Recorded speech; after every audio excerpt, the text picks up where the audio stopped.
So another video for chosen ones.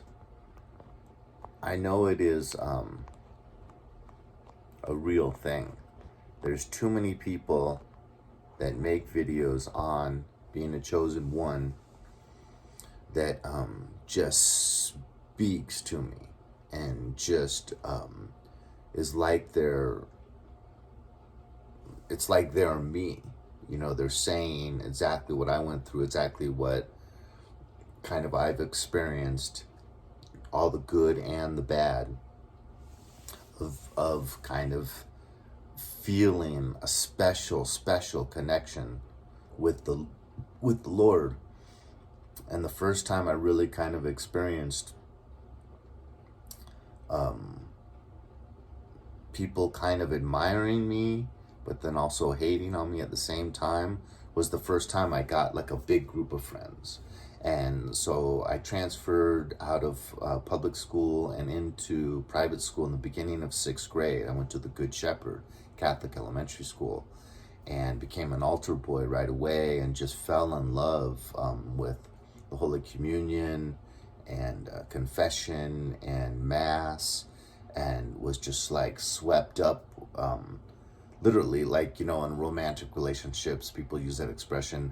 He or she just came and swept me off my feet. That's what was happening to me with the good Lord. And it was just awesome.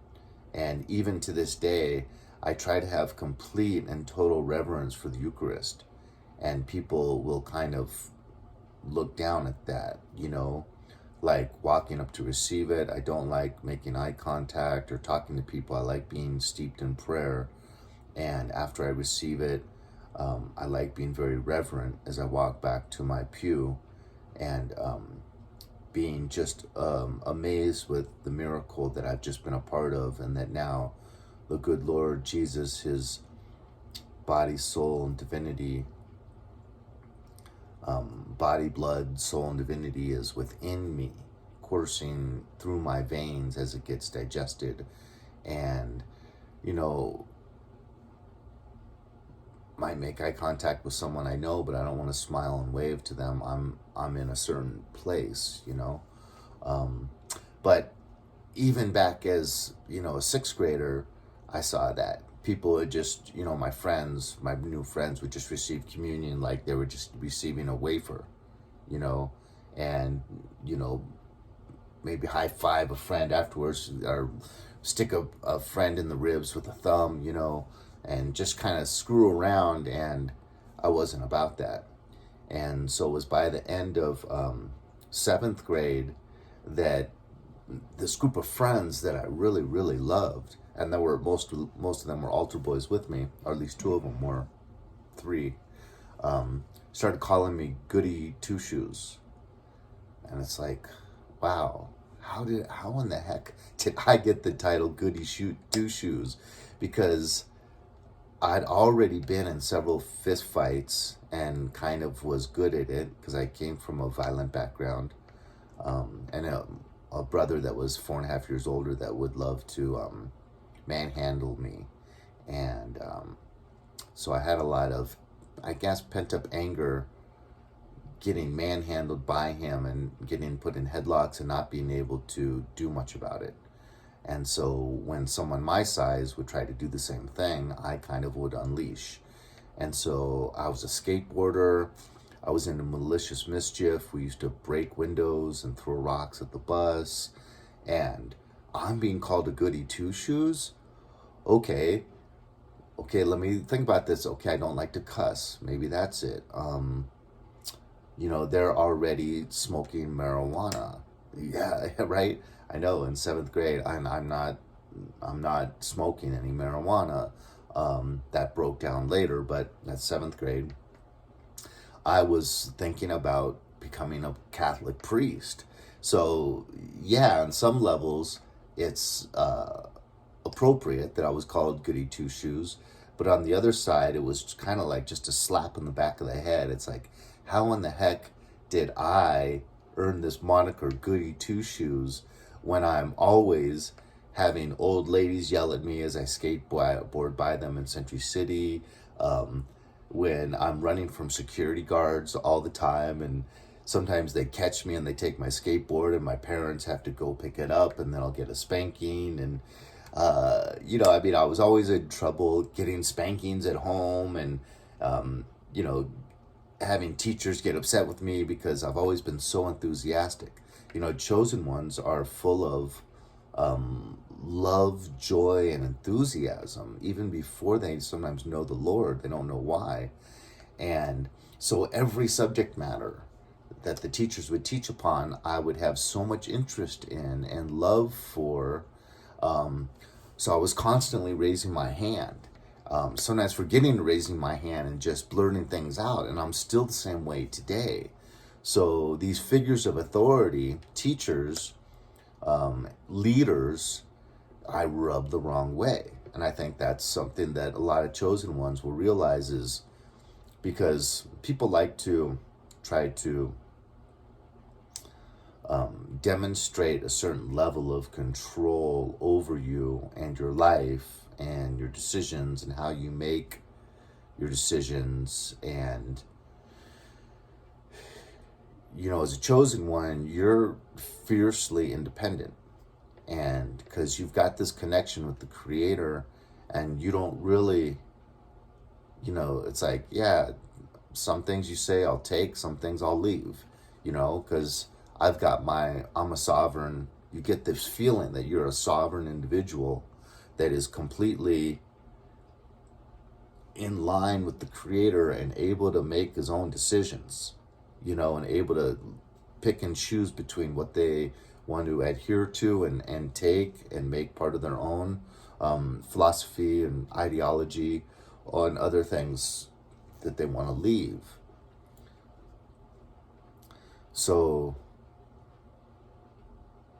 yeah, boy, I've really got some teachers' bad sides. Whew. Even in graduate school, getting my 2 master's degrees in psychology, Dr. Learn, man, the guy couldn't hate me enough. And then Dr. Scott Kester, the leader of the program, he didn't hate me, but sometimes he would say, like, can we have someone else raise their hand? Because, that enthusiasm and that joy of subject matter, period, just about whatever it is. I personally, I don't know if this is typical of a chosen one, but I've always just loved knowledge and information and studying a topic, and so being prepared for that class wasn't hard for me. If, we had to read chapter 12 on personality development, I was really looking forward to having the knowledge of that chapter before I heard the teacher speak on it the next day. And so I'd have a lot that I would want to contribute. But yeah, even the Dr. Scott Kester got a little bit irritated with me from time to time. You've spoken enough. We'd like to have someone else. But I'm really happy that in this Bible study, I've finally learned how to be quick to listen and slow to speak. And I get just as much out of it, surprisingly, as just really doing a lot more listening. And as you guys know, when you do speak, if you don't speak often, when you do speak, people pay attention more so.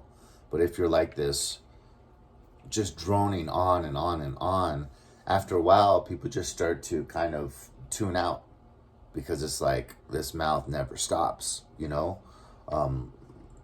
Boy, he must think highly of himself, that he thinks his opinions are worth more than anyone else's, and it can definitely build some resentment.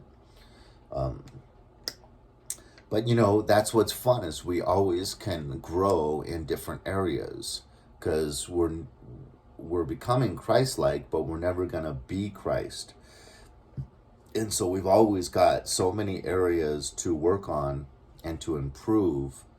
And that's probably something that chosen ones think about differently than the average person that doesn't really feel that connection so strongly. Um, they'll feel, you know, I don't have to keep focusing so much time and energy on growing. You know, I'm in my 40s, I'm in my 50s, I'm in my 60s. But really, you know, if you're a chosen one, you know how fallible you are. You know how prone to error you are, just because, simply because you are a flesh and bone mortal human being with this mortal mind that you know, is tempted, just like everyone. I mean, look at it's Padre Pio that felt like he could never go more than 1 week without going to confession, you know, and he felt he was a terrible sinner, you know. I'm sorry, I just heard a roommate coughing. It made me think I'm being too loud at 5 o'clock in the morning.